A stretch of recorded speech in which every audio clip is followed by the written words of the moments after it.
Alors bienvenue au tutoriel pour l'utilisation du pH mètre. Donc on a besoin du pH mètre avec la sonde à pH mètre, avec le petit cap ici qui contient du tampon.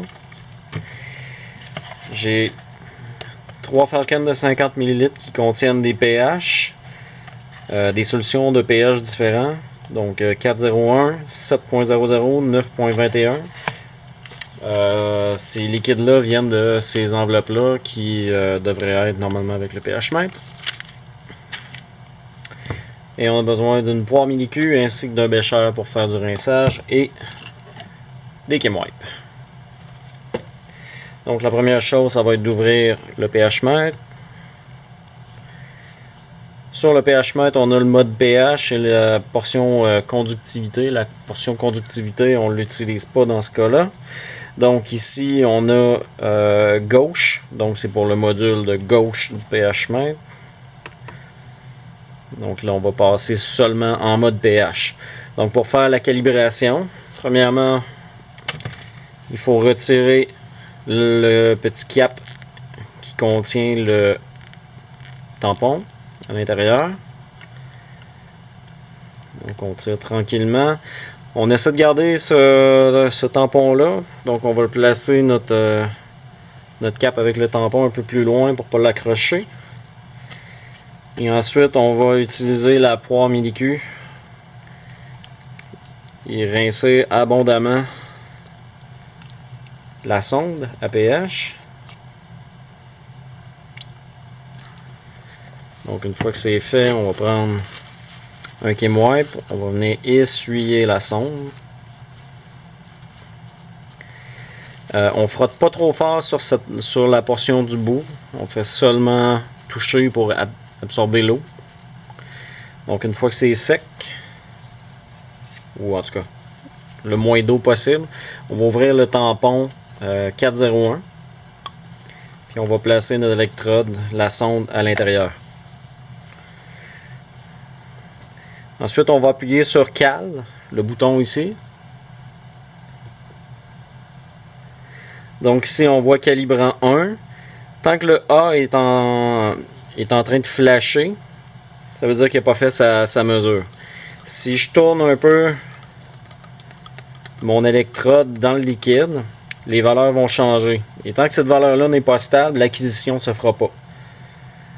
Donc, quand on voit la ligne au-dessus du A qui apparaît, notre valeur tombe à 4,01 parce qu'il détecte le tampon pH le plus proche. Donc là, la calibration pour le premier tampon est faite. Donc on retire la sonde, on la replace dans son socle, on referme ça, on passe encore au nettoyage. Donc on rince abondamment.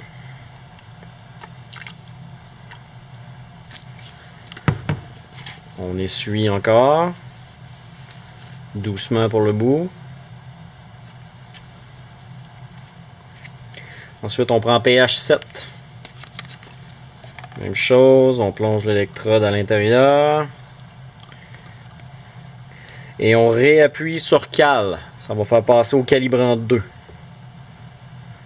Donc ici, on voit calibrant 2. Le A est en acquisition, donc on peut brasser un peu l'électrode, le liquide.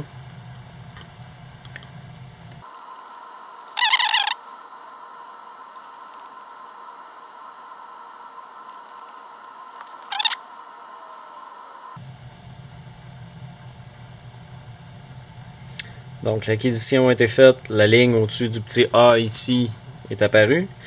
Le pH est tombé à 7, donc la calibration est faite. On retire l'électrode. On fait le rinçage. On essuie.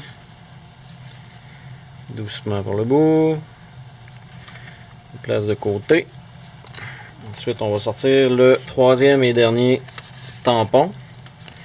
Donc ici, on a le 9. Il y a un autre tampon qui est à 10. La machine devrait faire la distinction entre les deux normalement.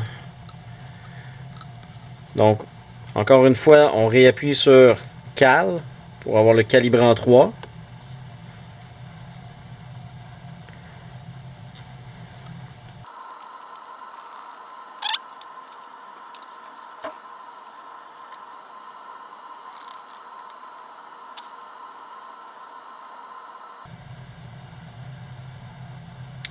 Donc l'acquisition vient de se faire. On retombe au pH 9.22. Sur la pochette, c'est marqué 9.21, mais ça ne dérange pas. Ensuite, on a fin ici. Donc on va appuyer sur le bouton vis-à-vis.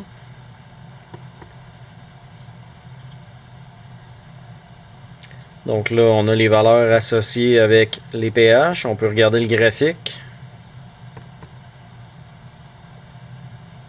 Donc la droite est belle. On peut faire quitter. Et ensuite, on va sauvegarder. Donc là, la calibration qu'on vient de faire va se sauvegarder à l'intérieur de l'instrument.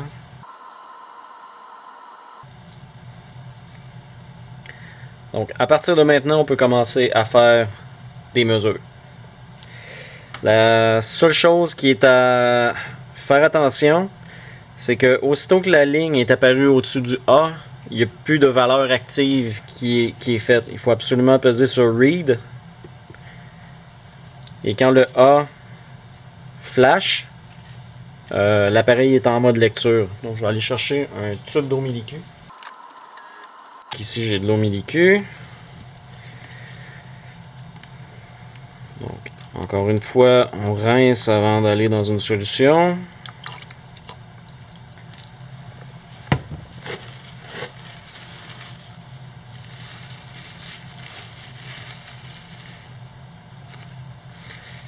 Donc, on plonge à l'intérieur, on appuie sur Read.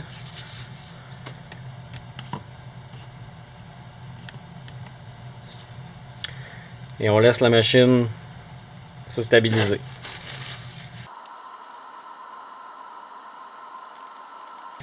Donc, pendant ce temps-là, je peux parler, par exemple, si on fait la solution, le tampon d'ammonium chloride pour l'auto-analyseur, il faut ajuster le tampon à un certain pH.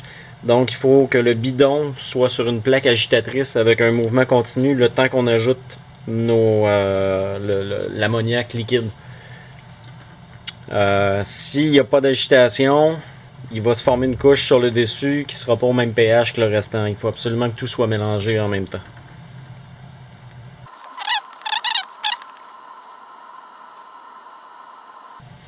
Donc, je peux fermer mon autre pH, mon autre tampon ici. Donc là on a l'acquisition qui vient de se faire. C'est notre valeur. Donc si vous rajoutez du produit là, présentement il n'y aura pas de modification à la lecture parce que l'acquisition a été faite. Il faut absolument peser sur Read. Toujours se rappeler de ça. À la fin, une fois qu'on a terminé avec les mesures, encore une fois, on fait un rinçage abondant.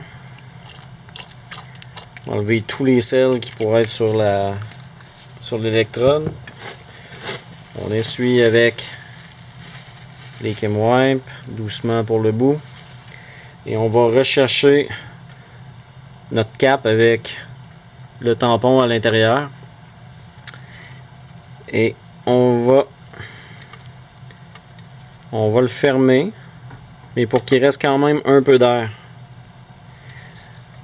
Vous pouvez voir, ça fait un peu de liquide sur le côté. On peut éponger ça, sinon ça va cristalliser, ça laisse du sel.